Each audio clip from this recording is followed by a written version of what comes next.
오늘 본문 예레미야 4장 1절부터 4절까지의 말씀을 저와 여러분이 함께 한 목소리로 같이 봉독하시겠습니다.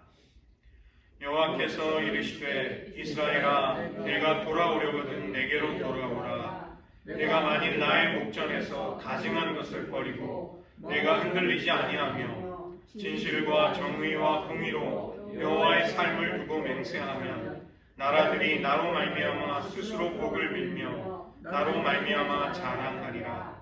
여호와께서 유다와 예루살렘 사람에게 이와 같이 이르노라.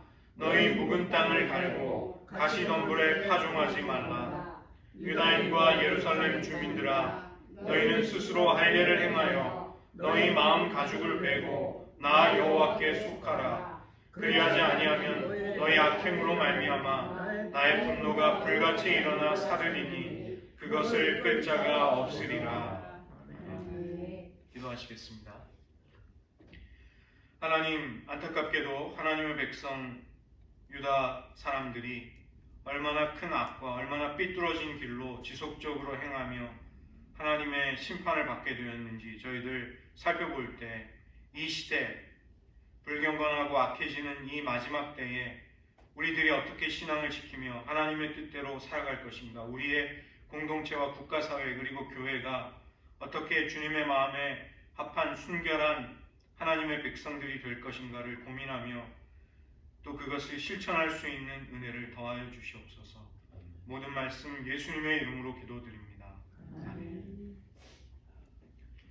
오늘은 4장부터 6장까지를 함께 살펴보도록 하겠습니다. 성경을 곁에 두시고 그 해당되는 내용들을 같이 보시면 도움이 되겠습니다.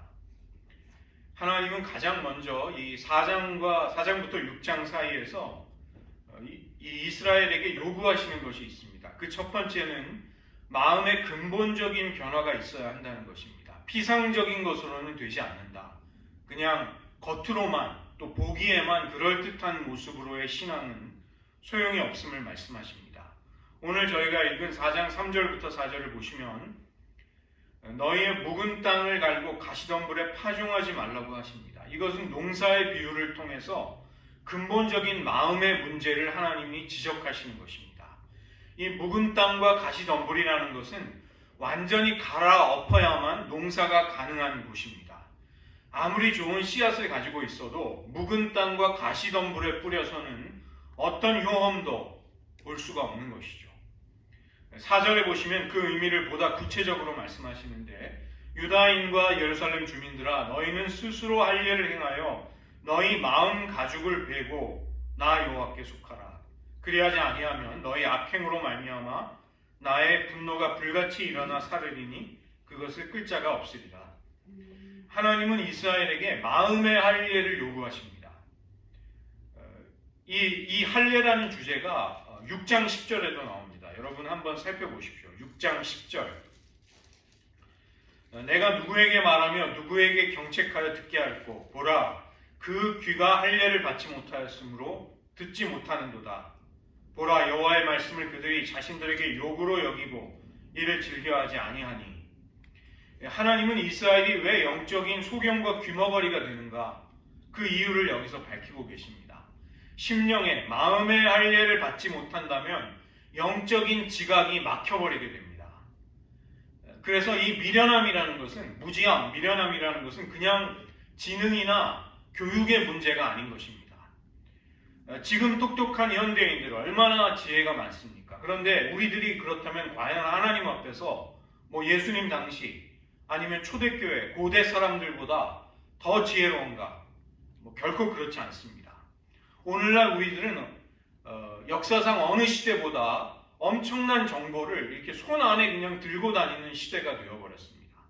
지금처럼 수많은 지식, 이 폭발적인 지식을 효과적으로 다루고 또 한 개인이 그 엄청난 지식을 소유하고 접근할 수 있는 시대는 역사상 없었습니다. 그러나 우리는 여전히 영적인 위기와 어려움 속에 놓여 있는 것입니다. 예레미야 9장 25절부터 26절도 한번 보시면 거기도 할례의 주제가 나옵니다. 보라, 날이 이르면 할례 받은 자와 할례 받지 못한 자를 내가 다 벌하겠다고 말씀하십니다. 그런데 그 대상을 9장 26절에서 곧 애굽과 유다와 에돔과 암몬 자손과 모압과 및 광야에 살면서 살적을 깎은 자들에게라. 이것은 참 이상한 말씀입니다. 왜 유다가 여기 할례받지 못한 자 속에 들어가냐는 것입니다. 물은 모든 민족은 할례를 받지 못하였고 이스라엘은 마음의 할례를 받지 못하였느니라. 그 때문에 하나님은 할례를 받은 혹은 받지 못한 모든 자들을 내가 다 벌하겠다 이렇게 말씀하십니다. 이방 민족은 할례가 없기 때문에 벌을 받고 또 할례를 받은 이스라엘은 마음의 할례를 받지 못하였기 때문에 그들도 벌을 받는다. 하나님 보시기에는 똑같다는 것입니다. 마음의 할례를 받지 않아서 여호와를 경외하고 사랑하지 않는 이스라엘은 할례가 없는 육체의 할례를 가지고 있지 못한 이방 나라들과 하등 다를 바가 없다고 말씀하십니다. 이 육체의 살가죽에만 있는 할례라는 것은 하나님 앞에 의미를 찾을 수가 없다는 것입니다. 우리가 다음 주에 살펴볼 예레미야 7장의 주제는 예루살렘 성전이 우리에게 있는 한 우리는 결코 패망하거나 파멸하지 않는다는 유다 백성들의 생각을 선지자가 고발하는 것입니다. 이와 아주 비슷하게도 언약의 표인 할례가 우리의 몸에 있거늘 우리는 당연히 하나님의 백성이라고 유다 사람들은 생각을 하는 것이죠. 그러나 하나님의 평가는 다르다는 것입니다. 4장 4절 마음의 할례는 진정으로 하나님께 속해 있는가의 여부를 결정짓는 것이죠. 마음의 할례를 행하고 나에게 속하라. 이 말씀을 듣고 있는 사람들이 지금 유다 백성들, 예루살렘 거민이라는 사실은 참으로 이상한 것입니다.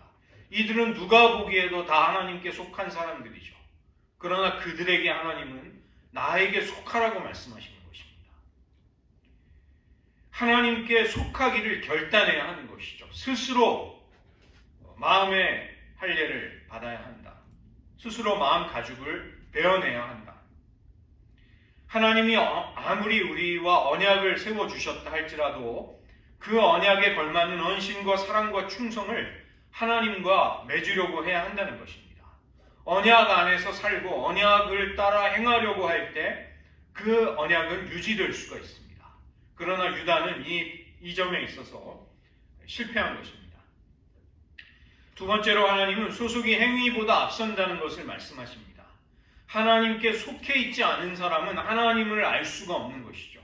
그리고 하나님을 알지 못하게 된다면 사람은 무분별하게 죄악의 길로, 멸망의 길로 달려나갈 수밖에 없는 것입니다. 4장 22절의 말씀을 한번 보십시오. 내 백성은 나를 알지 못하는 어리석은 자라고 하나님이 그들을 진단하십니다. 안다, 여기서 히브리어에서 안다라는 말은 야다라는 말인데 어떤 정보를 안다는 것이 아닙니다. 어떤 개념을 안다는 것이 아니라 인격적으로 관계를 맺어서 체험 속에서 그 사람을 속속들이 안다고 할 때 그것을 히브리어로 야다라고 합니다. 안다. 유다 백성들은 하나님을 알지 못한다. 이렇게 하나님이 그들을 말씀하시는 것이죠. 우리에게 하나님을 그처럼 아는 지식이 없다고 할 때 이것은 왜 그런가? 우리가 하나님께 속해 있다는 정체성을 확고하게, 철저하게, 분명하게 붙들지 않은 것입니다. 마치 예수 믿고 은혜 받고 하나님의 백성이면서 그리고 포도나무에 속한 가지와 같이 이미 그런 예수님과 연합한 존재가 됐는데도 그 예수님과의 연합 아래 언약 관계 속에서 굳건하게 살지 않을 때 어떤 일이 생길까요? 우리가 포도나무 대신 예수님의 가지임에도 불구하고 마치 그 포도나무의 수액이, 그 생명과 능력이 우리에게 잘 흐르지 않는 것처럼 느껴지는 그런 삶을 살게 된다는 것입니다. 하나님의 은혜가 결코 부족하지도 않고 하나님의 은혜에 무언가가 모자란 결핍이 있기 때문이 결코 아니죠. 우리가 그리스도 안에 그리고 그리스도께서 우리 안에서 사신다는 이 기독교 신앙의 최대의 신비, 최고의 영광스러운 이 핵심을 우리가 놓치면서 살 때 그런 일이 일어난다는 것입니다. 이스라엘은 정작 하나님은 모르면서도 도리어 악을 행하는 데에는 지각이 있는 것이죠. 그것이 4장 22절입니다. 내 백성은 나를 알지 못하는 어리석은 자여 지각이 없는 미련한 자식이라. 그런데 그들은 악을 행하는 데에는 지각이 있고 선을 행하기에는 무지합니다. 이스라엘은 정작 하나님을 체험적으로 인격적으로 아는 지식이 없습니다. 그런데 악을 행하는 지각은 있다는 것입니다. 악을 단지 어떤 우연히 행하는 것이 아니라 그 마음의 악함에서부터 실천하기 때문에 그들은 악에 대해서 어떻게 악을 행할지에 대해서 지각이 있고 분별력이 있고 그렇게 악을 잘 행할 수 있는 능력이 있다는 것입니다. 그러나 선을 행하는 데 있어서 즉 하나님을 찾고 하나님과의 관계를 어떻게 잘 가꾸어 나가느냐에 있어서는 완전히 무지하고 무감각한 사람들인 것이죠. 그냥 멍청한 것입니다. 악을 행하는 데 있어서는 정말 도사 같고 빠삭하지만 어떻게 하나님과 좋은 관계를, 화목한 관계를 맺어나갈 것인가, 이 문제에 있어서는 미련한 사람들이라는 것이죠. 오늘 본문 4장부터 6장 사이를 보시면 하나님이 이스라엘이 어떻게 나와의 관계를 망가뜨렸는가를 말씀하시는 수많은 구절들이 있습니다. 제가 그 구절들을 보여드리겠습니다. 먼저 4장 17절을 보시면 그가 나를 거역했다고 하십니다. 거역했다. 4장 22절 내 백성은 나를 알지 못한다. 5장 7절 내 자녀가 나를 버렸다.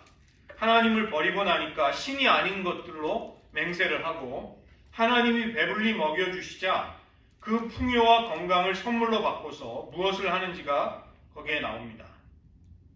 더 많은 간음과 음행 그리고 이웃의 아내를 탐내는 악으로 치달아가는 것이죠. 차라리 배가 고파서 생존조차 어려우면 이런 악행을 할 여유가 없을 것입니다. 그러나 이스라엘은 하나님이 주신 복을 바꿔서 그것으로 악을 위한 자원과 악을 행하는 데 기회를 삼는 것이죠. 5장 12절 그들이 여호와를 인정하지 않는다. 그 인정하지 않는 그들이 무슨 이야기를 속으로 하는가? 5장 12절 이하에 나옵니다. 여호와께서 계시지 않다. 재앙도 임하지 않을 것이다. 칼과 기근을 보지 않게 될 것이다. 선지자들은 바람 같은 자들이다. 지금 선지자는 어떤 사람입니까? 예레미야 선지자. 하나님의 루아흐, 하나님의 영으로 예언을 하는 사람들입니다. 그런데 그들은 선지자들을 조롱하면서 저들은 루아흐, 바람 같은 사람들이야. 뻥쟁이들이야. 아무것도 없는 자들이야. 그들 속에 말씀이 없구나. 그들은 공허한 말을 내뱉을 뿐이고 우리는 그들을 깡그리 무시해도 좋다. 이것이 여호와를 인정하지 않는 사람들의 마음속에서 나오는 목소리들인 것이죠. 5장 23절 너희 백성은 배반하며 반역하는 마음이 있어서 이미 배반하고 나를 떠나갔다. 하나님은 그렇게 말씀하시고 5장 24절 이른 비와 늦은 비를 때를 따라 주시며 추수의 기한을 정하시는 하나님 즉 우리의 모든 물질적인 번영과 생존을 책임져 주시는 하나님을 경외하자. 우리 그 하나님을 경외하자. 이 말조차 하지 않는다는 것입니다. 경외하는 마음이 없기 때문에 하나님을 경외하자는 말을 절대로 하지 않는 것이죠. 우리가 누군가를 존경하지 않으면 그 사람이 참 존경스럽다는 말을 하지 않습니다. 그 말을 존경하지 않으면서도 하는 사람은 위선자죠. 6장 19절 그들이 내 말을 듣지 아니하며 내 율법을 거절하였습니다. 하나님과의 관계를 망가뜨리는 가장 중요한, 굉장히 중요한 특징입니다. 6장 19절 내 말을 듣지 않는다. 세 번째가 하나님이 지적하시는 세 번째 죄악이 하나님의 말씀을 듣기를 거절하고 불순종하는 이스라엘의 모습입니다. 6장 10절을 보시면 귀가 할례를 받지 못했기 때문에 하나님의 말씀을 듣지 못한다. 왜 듣지 못하는가? 할례가 귀에 임하지 않은 사람은 하나님의 말씀이 들리지 않습니다. 이게 귀뿐만이 아니라 모든 영적인 지각이 다 그런 것입니다. 눈에 할례를 받지 못한 사람은 하나님을 보지 못합니다. 판단력에, 지각에, 이성에 할례가 임하지 않은 사람은 하나님을 하나님으로서 헤아리고 인정할 수가 없는 것이죠. 듣고 보는 능력이 그런 사람들에게는 막혀버리는 것입니다. 그러면 어떤 일이 생기는가? 하나님의 말씀을, 여호와의 말씀을 자신들에게 하는 욕설로 여긴다는 것입니다. 욕을 들을 때 좋아하는 사람은 아무도 없죠. 그렇기 때문에 귀의 할례를 받지 못한 이스라엘 백성들은 여호와의 말씀을 즐거워하지 않습니다. 결코 즐거워하지 않습니다. 이스라엘 백성들의 이런 영적인 상태를 하나님의 말씀으로, 하나님의 예언으로 받게 된 예레미야는 그의 마음속에도 여호와의 분노가 가득 차게 됩니다. 그래서 멸망과 저주가 거리마다 각 사람들 위에 임할 것을 그는 선포하는 것이죠. 4장 14절을 보시면 예루살렘아 내 마음의 악을 씻어버리라. 그리하면 구원을 얻으리라. 내 악한 생각이 내 속에 얼마나 오래 머물겠느냐. 이렇게 말씀하십니다. 이 예루살렘 거민들, 이스라엘 사람들은 어쩌다가 죄를 지은 것이 아니라는 것입니다. 그들의 마음속에 평생 오랜 시간 뿌리 깊게 박혀있는 악이 있는 것이죠. 그 악한 생각이 내면 속에 또아리를 틀고 그들의 모든 삶을 지배하도록 그들은 허용했습니다. 그 결과 그 악한 생각을 따라서 악한 삶을 살 수밖에 없었습니다. 4장 11절을 보시면 하나님은 이제 키질이나 정결하게 하는 일을 하지 않겠다고 말씀하십니다. 이 키질을 한다는 것은 알곡과 쭉정이를 분리하기 위한 것입니다. 그래서 알곡은 하나님이 거두어 가시죠. 그런데 키질조차 하지 않겠다. 하나님은 그냥 다 쓸어버리시겠다고 하시는 것입니다. 왜 그런가? 하나님의 경고와 권면과 돌이키라는 촉구와 책망을 이스라엘이 듣지 않기 때문입니다. 하나님의 모든 경고는 이 예레미야 선지자를 통해 들려오는 책망의 말씀들은 하나님의 지극한 사랑과 인애로부터 나오는 말씀들입니다. 우리가 사랑하지 않는다면, 소망을 두지 않는다면 그런 대상을 향해서 돌이켜라, 생명을 얻어라, 때를 놓치지 말아라, 파멸의 어리석은 길을 가지 말아라 이렇게 말해주지 않습니다. 사랑하기 때문에 회개하라는 경고가 끊이지 않는 것입니다. 그러나 이스라엘은 계속해서 듣지 않습니다. 어쩌다가 죄를 짓고 어쩌다가 실수를 하는 것이 아니라 아예 하나님을 경외하거나 사랑하거나 두려워하는 마음이 없는 백성들이죠. 6장 8절도 보시면 너는 훈계를 받으라. 그리하지 아니하면 내 마음이 너를 싫어하고 너를 황폐하게 하여 주민이 없는 땅으로 만들리라. 하나님의 마음이 왜 유다 백성들을 싫어하시는가? 훈계를 받아들이지 않기 때문입니다. 제가 지난주에도 말씀드린 것 같은데 이 순종과 복종과 청종 이것은 세 개가 깊이 연결이 되어 있습니다. 순종한다는 것은 기꺼운 마음으로 부드러운 마음으로 주님을 따르는 것입니다. 복종한다는 것은 처지와 조건에 상관없이 절대적으로 하나님께 순종하고 하나님의 말을 들으려는 태도이죠. 청종한다는 것은 하나님의 음성을 듣고 따라가는 것입니다. 이 세 개가 다 연결이 되어 있는 것입니다. 듣지 못하면, 청종하지 못한다면 순종할 수도 없고 복종할 수도 없는 것이죠. 6장 16절을 보시면 하나님이 들려주시는 말씀이 나오고 그들의 유다 백성들의 반응이 나옵니다. 6장 16절 너희는 길에 서서 보며 옛적 길, 곧 선한 길이 어디인지 알아보고 그리로 가라. 너희 심령이 평강, 샬롬을 얻으리라. 이 샬롬이라는 것은 그냥 갈등과 분쟁과 다툼이 없는 상태를 말하는 것이 아니라 하나님이 우리에게 주시는 전인적인 구원, 영적인 구원, 또 관계 속에서의 구원, 우리 육체의 건강함, 또 물질적인 번영, 자녀 손손이 누리는 대대의 복, 이 모든 것을 포함하는 것이 샬롬입니다. 샬롬. 구원과 거의 동의어라고 할 수 있죠. 하나님은 너희의 선조들, 즉 믿음의 족장들이 어떤 길을 갔는지를 너희들 한번 떠올려 보아라, 되돌아보아라. 그리고 그 길을 가면 너희들이 살 수 있다. 이렇게 말씀하십니다. 그런데 유다 백성들은 무엇이라고 대답하는가? 우리는 듣지 않겠노라. 우리는 듣지 않겠다. 하나님이 하시는 권고를 듣지 않겠다. 6장 17절 내가 또 너희 위에 파수꾼을 세웠으니 나팔 소리를 들으라. 지금 예레미야가 파수꾼이죠. 하나님의 경고의 나팔 소리를 울리는 것입니다. 그 나팔 소리를 들으라. 재앙이 온다는 나팔 소리를 제때에 듣고 피하면 살 수 있습니다. 그런데 이스라엘 백성들은 뭐라고 하냐면 우리는 듣지 않겠노라. 우리는 듣지 않겠노라. 6장 19절에 보시면 이 백성에게 재앙을 내리는 것은 그들의 생각의 결과라. 그들이 내 말을 듣지 아니하며 내 율법을 거절하였습니다. 파멸이 하나님의 말씀을 듣지 않았기 때문에 온다는 것이죠. 여기 그들의 생각, 두 가지의 생각이 무엇인가? 듣지 않겠다는 생각이고 율법을 거절하는 생각입니다.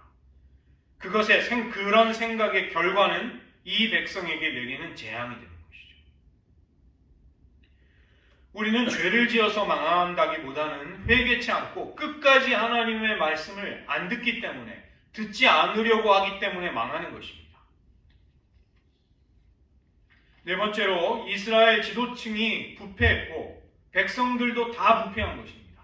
사회가 다 부패하면 그런 사회를, 공동체를 하나님은 심판하실 수밖에 없습니다. 하나님이 이스라엘 사회를 진단하시는 말씀이 5장 26절부터 나옵니다. 그 부분을 한번 보십시오. 내 백성 가운데 악인이 있어서 새 사냥꾼이 매복함같이 지키며 덫을로와 사람을 잡으며 새장에 새들이 가득함같이 너희 집들에 속임이 가득하도다. 그러므로 너희가 번창하고 거부가 되어 살찌고 윤택하며 또 행위가 심히 악하여 자기 이익을 얻으려고 송사 곧 고아의 송사를 공정하게 하지 아니하며 빈민의 재판을 공정하게 판결하지 아니하니 내가 이 일들에 대하여 벌하지 아니하겠으며 내 마음이 이 같은 나라에 보복하지 아니하겠느냐. 여호와의 말씀입니다. 이스라엘 사회 속에는 새 사냥꾼처럼 가만히 매복해서 다른 사람들을 죽이고 그들의 소유를 약탈하면서 번창하고 큰 부자가 되는 사람들이 있었습니다. 온 집마다, 각 집에는 속임이, 하나님을 속이고 사람들을 속이는 일들이 가득했던 것이죠. 공정한 재판이 사회 속에서 사라져버렸습니다. 고아와 같이, 과부와 같이 자기 권리를 챙기기 어려운 사람들의 권리가 깡그리 무시되는 사회가 된 것입니다. 하나님은 이런 일들이 일어나는 나라와 사회를 내가 벌하고 보복하지 않겠느냐, 이렇게 반문하시는 것이죠. 내가 이런 나라들을 마땅히 심판할 수밖에 없지 않느냐. 그러면서 5장 30절 이 땅에 무섭고 놀라운 일이 있도다. 무엇인가? 5장 31절 선지자들은 거짓을 예언하며 제사장들은 자기 권력으로 다스리며 내 백성은 그것을 좋게 여기니 마지막에는 너희가 어찌하려느냐. 하나님이 걱정하시는 것입니다. 하나님을 버린 이스라엘의 지도자들은 타락해서 악을 행합니다. 마땅히 있어야 할 그 사회 속에서 발휘되어야 할 건전한 리더십, 헌신, 책임감 있는 역할이 사라져버린 사회가 된다는 것입니다. 아버지는, 어머니는 자기 역할을 하지 않고, 목회자는 자기 역할을 하지 않고, 대통령과 공직자들은 자기 역할을 하지 않고, 군인들은 자기 역할을 하지 않고, 가정주부는 자기 역할을 하지 않고, 학생들은 공부하지 않고, 이런 사회가 된다는 것이죠. 이 똑같은 이야기를 에스겔 선지자도 이야기했는데 에스겔 7장 26절에 보시면 더 이 내용이 무엇인지가 잘 나옵니다. 환난에 환난이 더하고 소문에 소문이 더할 때에, 즉 심판이 가까워 올 때에 그들이, 이스라엘 백성들이 선지자에게서 묵시를 구하나 헛될 것이요 제사장에게는 율법이 없어질 것이요 장로에게는 책략이 없어질 것이라. 결정적일 때 반드시 있어야만 사회가 유지될 수 있는 것들이 있습니다. 선지자로부터는 묵시가 나와야 합니다. 하나님의 예언이, 하나님의 뜻이 선포되어야만 합니다. 그런데 지금 위기의 때, 이제 환난과 핍박이 와서 망하게 됐을 때 사람들은, 백성들은 선지자에게 찾아가서 예언자여, 선지자여, 우리에게 하나님의 음성을 들려주십시오. 그런데 그 사람은 나는 묵시를 받은 바가 없습니다. 당신들에게 들려줄 예언이 없습니다. 이런 이야기를 하는 것이죠. 제사장에게는 율법이 없어질 것이다. 제사장들은 율법을 가르치고 선포하고 구체적인 사회의 모든 관계 속에 그걸 적용하는 일을 해야 되는데 그런 일들이 없어져 버린 사회가 된다는 것입니다. 누구도 하나님의 말씀을 공부하지 않고 귀중히 여기지 않고 자신들의 삶과 사회에 적용하려고 하지 않는 그런 나라, 그런 공동체가 된다는 것이죠. 장로들에게는 책략이 없어질 것이다. 위기 속에서 그 위기를 타개해 나갈 지혜가 나와야 되는데 장로들, 경험이 많고 그 사회의 원로가 되고 지도자급의 있는 사람들에게서 그 책략이 나와야 되는데 그게 나오지 않는 사회, 망하게 되는 것이죠. 얼마 전에 그 한국 국가대표 축구팀이 오만을 3대1로 이겼는데 지금 감독에 대한 많은 비판이 있습니다.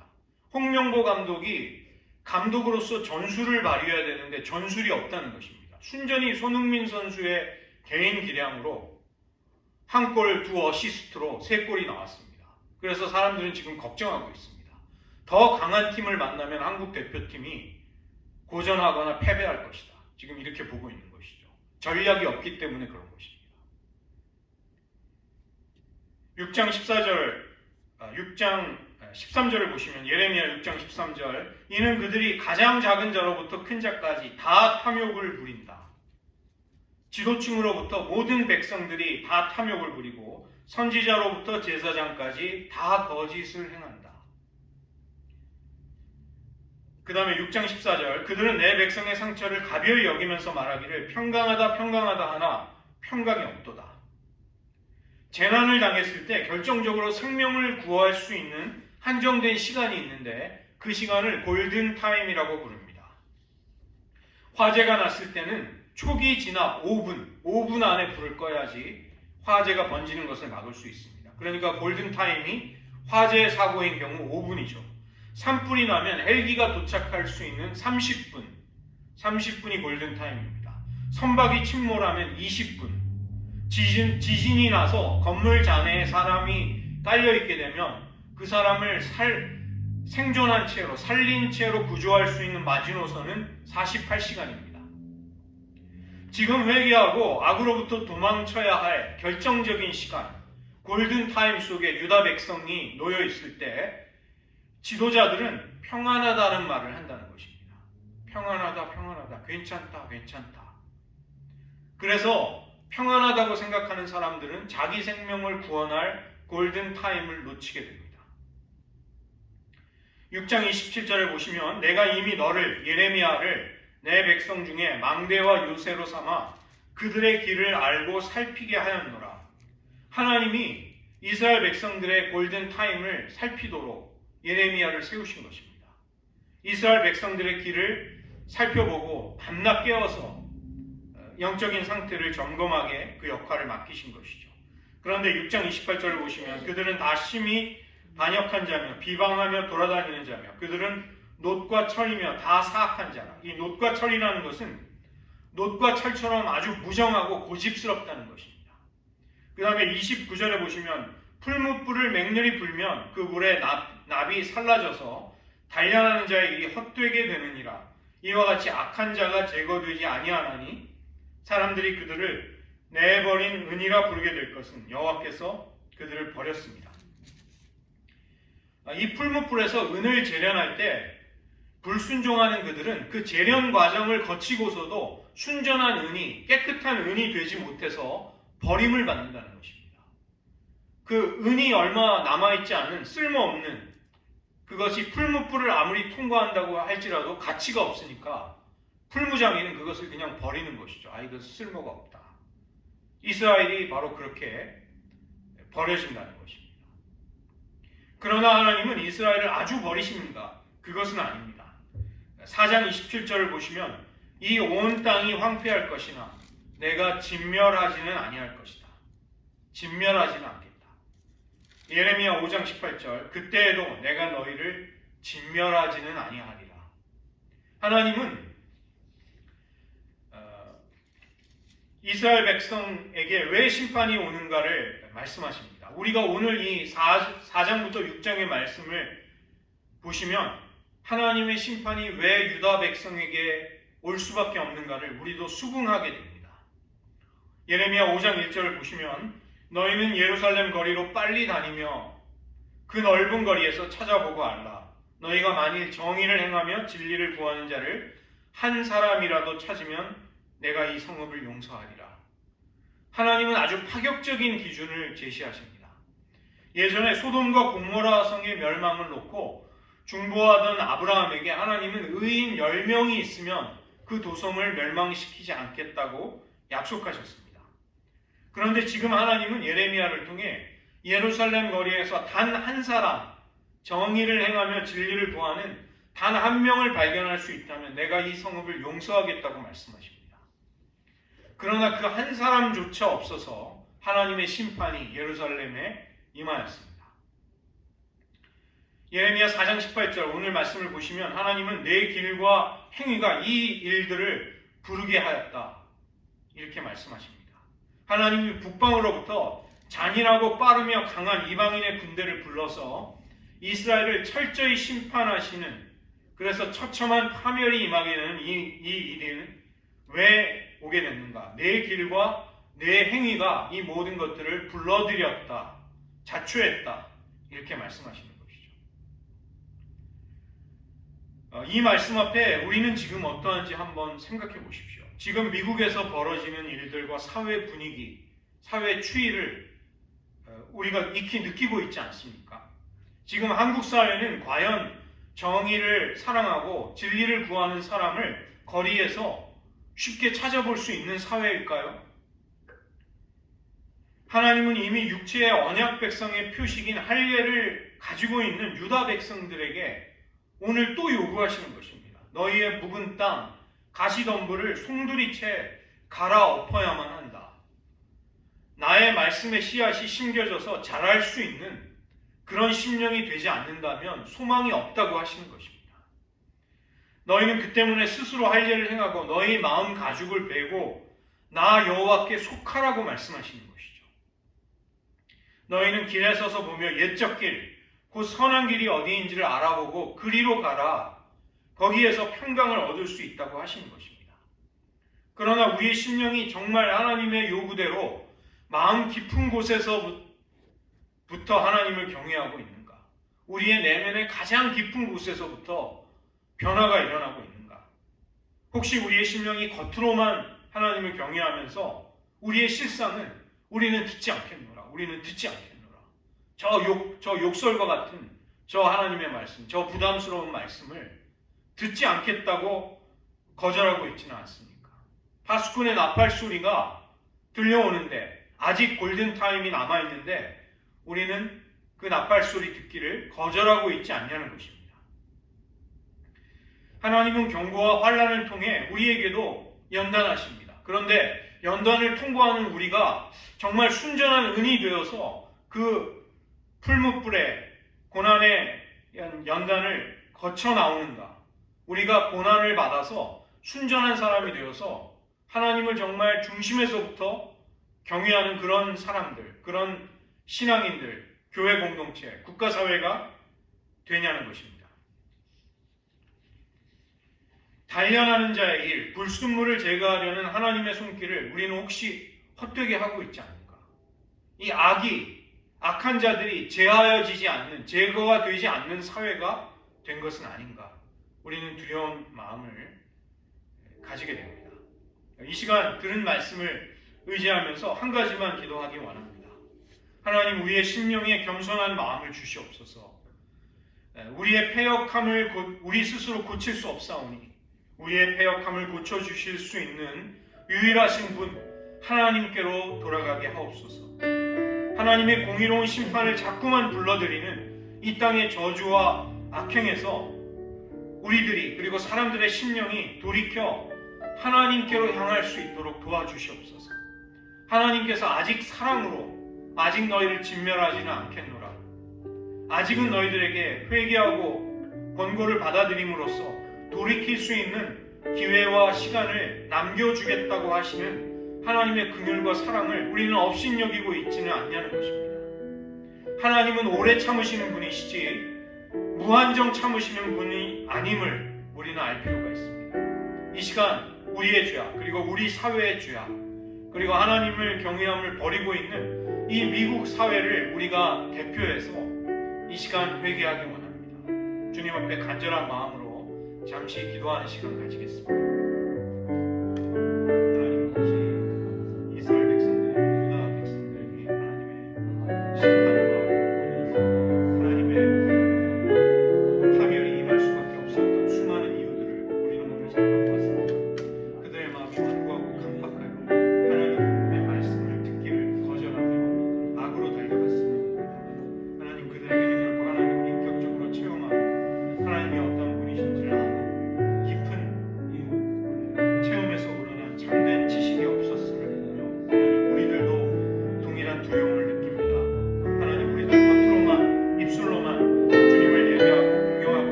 오늘 말씀을 저희들 천천히 살펴보며 이미 하나님께 속한 하나님의 언약 백성임에도 불구하고 하나님이 왜 너희의 마음 가죽을 베고 내 마음의 할례를 행하고 나에게 속하라고 이방인들이 아닌 유다 백성들에게 말씀하셨는지를 저희들 떨리는 마음으로 생각하게 됩니다.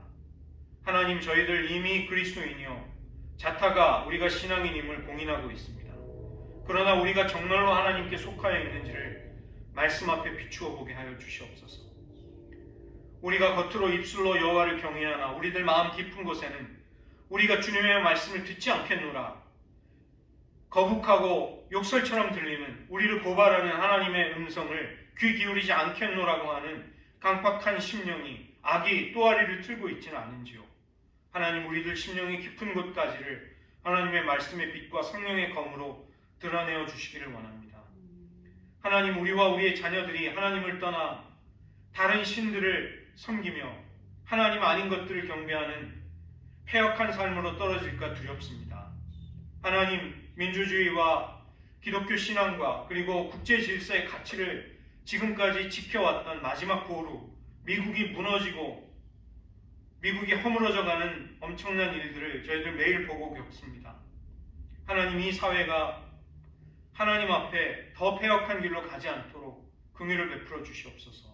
한국 사회에 가득한 불의와 거짓을 몰아내어 주시고 하나님의 백성들로부터 부끄러움이 없는 회개하고 돌이켜 그리스도의 보혈을 통해 정결함을 받는 일들이 일어나게 도와주시옵소서. 우리가 우리의 자신, 우리의 마음을 날마다 성찰하며 하나님의 뜻과 거룩함 앞에서 하나님의 뜻을 쫓아 살아갈 수 있는 언약 백성답게 살게 하시고 복음의 부르심에 합당하게 날마다 살아갈 수 있는 은혜를 저희들에게 허락하여 주시옵소서. 하나님, 우리가 이 사회 속에 기도하며 하나님의 백성으로 살아갈 때 하나님이 아직도 구원하기를 원하시는 남아있는 백성들을 추수하는 일들이 일어나게 하시고 그 긍휼의 시간, 그 골든타임을 저희들이 늦추는 역할을 이 사회 속에서 하게 하여 주시옵소서. 모든 말씀 예수님의 이름으로 기도드립니다.